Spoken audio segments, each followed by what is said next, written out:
वहीं अजय टम्टा को मंत्री बनाने पर वार पलटवार का भी दौर शुरू हो चुका है। कांग्रेस और बीजेपी के बीच जुबानी जंग शुरू है। कांग्रेस ने टम्टा को मंत्री बनाने पर सवाल उठाए।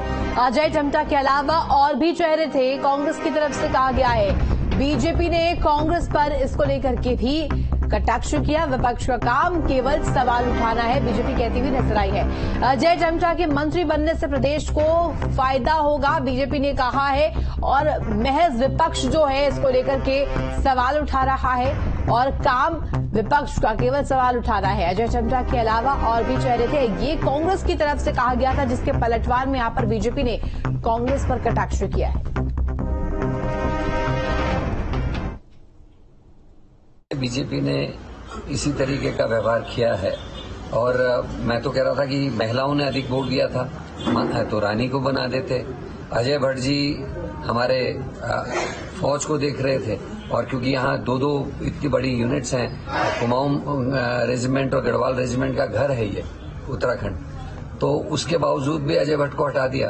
तो ये सारी चीजें हैं जो दिखाती है कि वहाँ कुछ नहीं है, केवल मोदी जो एक इम्प्रेशन देना चाहते हैं, मैं जो करूंगा वही ठीक है। अजय टम्टा को बनाना मतलब वो किसी को पच भी नहीं रहा है। तो राज्य मंत्री हैं, पहले भी कुछ नहीं हुआ और अभी भी मुझे लगता नहीं कि बीजेपी का ध्यान उत्तराखंड की किसी डेवलपमेंट में किसी चीज पर है। उत्तराखंड में भी वो मंत्री रहे हैं, केंद्र सरकार में भी इससे पहले मंत्री रहे हैं, फिर दोबारा उनको मंत्री बनाया, 3 बार के वो सांसद हैं। तो राज्य के लोगों को उनसे बहुत आशाएं हैं। विपक्ष तो हमेशा इफ एंड बट की बात करती है, अगर मंत्री बन जाते हैं तो कोई कैबिनेट क्यों नहीं बना, कोई राज्य क्यों नहीं बना, इस तरह की बात विपक्ष से बोलता है, उसका कोई मायने नहीं रखता। लेकिन मुझे आशा और उम्मीद है कि एक युवा सांसद और एक अनुभवी सांसद होने के कारण वो राज्य को लाभ दिलाएंगे। उत्तराखंड राज्य बनने के बाद अजय टम्टा पहले ऐसे सांसद है जिन्होंने 2 सरकारों के दौरान केंद्रीय मंत्रिमंडल में जगह बनाई है। लेकिन कांग्रेस का कहना है कि बीजेपी उत्तराखंड के लोगों को छलने का काम कर रही है। कांग्रेस का आरोप है कि बीजेपी ने चुनावी घोषणा और रैली में बीजेपी के 2 कैबिनेट मंत्री बनाने का वादा किया था, लेकिन नरेंद्र मोदी को उत्तराखंड से प्यार ही नहीं है, वरना तो वो 2 सांसदों को मंत्रिमंडल में शामिल करते।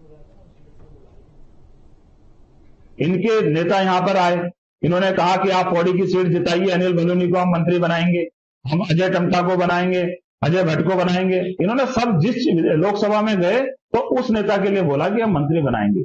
लेकिन राज्य की जनता को उम्मीद थी कि कम से कम 2 लोगों को यहाँ से कैबिनेट में लिया जाता और उत्तराखंड को अच्छा प्रतिनिधित्व मिलता। लेकिन उन्होंने तो एक ही आदमी को लिया, वो भी राज्य मंत्री का उनको दर्जा दिया।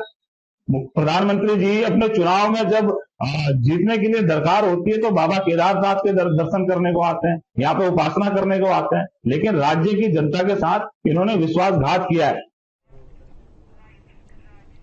और इसी खबर पर जानकारी के लिए संवाददाता धनराज हमारे साथ जुड़ गए। धनराज, देखिए, अजय टम्टा को परिवहन राज्य मंत्री बनाने से राज्य को कितना फायदा होगा, हालांकि इसको लेकर के अब वार पलटवार भी शुरू हो चुके हैं। जी बिल्कुल, देखिए, जो अजय टम्टा है उनको राज्य में परिवहन राज्य मंत्री बनाया गया है और जिससे अहम जिम्मेदारी उनको मिली है, क्योंकि एक परिवहन की जो जिम्मेदारी होती है वो बहुत बड़ी जिम्मेदारी है, जो कि कई राज्यों को जोड़ने का काम करती है और राज्यों को ही नहीं बल्कि देश विदेश को भी जोड़ने का काम करती है। लेकिन वहीं देखिएगा कि अब कहीं न कहीं कांग्रेस जो विपक्षी दल है वो लगातार कहीं न कहीं इसको कटाक्ष करता हुआ नजर आ रहा है, क्योंकि विपक्ष की तरफ से साफ तौर पर कहा जा रहा है कि जिस तरीके से टम्टा को मंत्री बनाया गया है वो ठीक है, लेकिन उससे राज्य को कोई फायदा होने वाला नहीं है, क्योंकि उनका साफ तौर पर यह भी कहना है कि बीजेपी ने कहीं न कहीं उत्तराखंड की जनता को ठगने का काम किया है, क्योंकि यहाँ से 5 सांसदों को जिताकर बीजेपी की झोली में डाला है और उसके बावजूद भी यहाँ पर सिर्फ एक ही मंत्री दिया गया है, वो भी राज्य मंत्री। हालांकि उनको कैबिनेट मंत्री बनाया जाना चाहिए था, लेकिन वही देखिएगा कि जो पक्ष के लोग हैं यानी कि बीजेपी के लोग हैं, उनका साफ तौर पे कहना है कि जिस तरीके से उनको परिवहन का जो जिम्मेदारी दी गई है उसको बेखूबी निभाएंगे और उत्तराखंड को इससे काफी लाभ कहीं न कहीं मिलता हुआ नजर आएगा, क्योंकि कई राज्यों को जोड़ने का काम कहीं न कहीं यहाँ पर अजय टम्टा करेंगे कि जो परिवहन से जुड़ी सारी समस्याएं हैं उनको दूर। निश्चित ही धनराज, और ऐसे में एक तरफ अगर हम रखें ये जो वार पलटवार का दौर है वो एक तरफ, अगर दूसरी तरफ बात की जाए, सड़क परिवहन राज्य मंत्री बनाए गए हैं, लिहाजा उत्तराखंड की पहाड़ की तस्वीर, पहाड़ की रूपरेखा इससे कहीं ना कहीं बदलने वाली है। जो सड़कें हैं जो जर्जर स्थिति में, उनकी स्थिति थोड़ी सी ठीक हो सकती है, ये संभावना लगातार। जी बिल्कुल, देखिए उत्तराखंड के अंदर चारधाम यात्रा चलती है, तमाम पर्यटक कहीं न कहीं उत्तराखंड घूमने आते हैं और आप देखिएगा कि उत्तराखंड को पर्यटक नगरी भी कहा जाता है, लेकिन कहीं न कहीं परिवहन एक अहम मुद्दा कहीं न कहीं उत्तराखंड के अंदर है, क्योंकि पहाड़ी क्षेत्रों की यदि हम बात करें तो जो सड़कें हैं वो कहीं न कहीं टूटी हुई नजर आती हैं या फिर कहा जाए कि उन पर जाम लगता हुआ नजर आता है। लेकिन जिस तरीके से परिवहन मंत्री, राज्य मंत्री उत्तराखंड को मिला है केंद्र से, तो कहीं न कहीं इससे जो समस्याएं हैं वो दूर होती हुई जरूर नजर आएगी, ऐसा बीजेपी का कहना है। और बीजेपी का साफ तौर पर ये भी कहना है कि जिस तरीके से उत्तराखंड के अंदर ऑल वेदर रोड बन रहा है या फिर दिल्ली से देहरादून को जोड़ने वाला जो अल्टीमेट रोड है वो बन रहा है, तो इससे कहीं न कहीं और अधिक गति जो है विकास कार्यों को जरूर मिलती हुई नजर आएगी। ठीक है, बहुत शुक्रिया तमाम जानकारी के लिए आपका।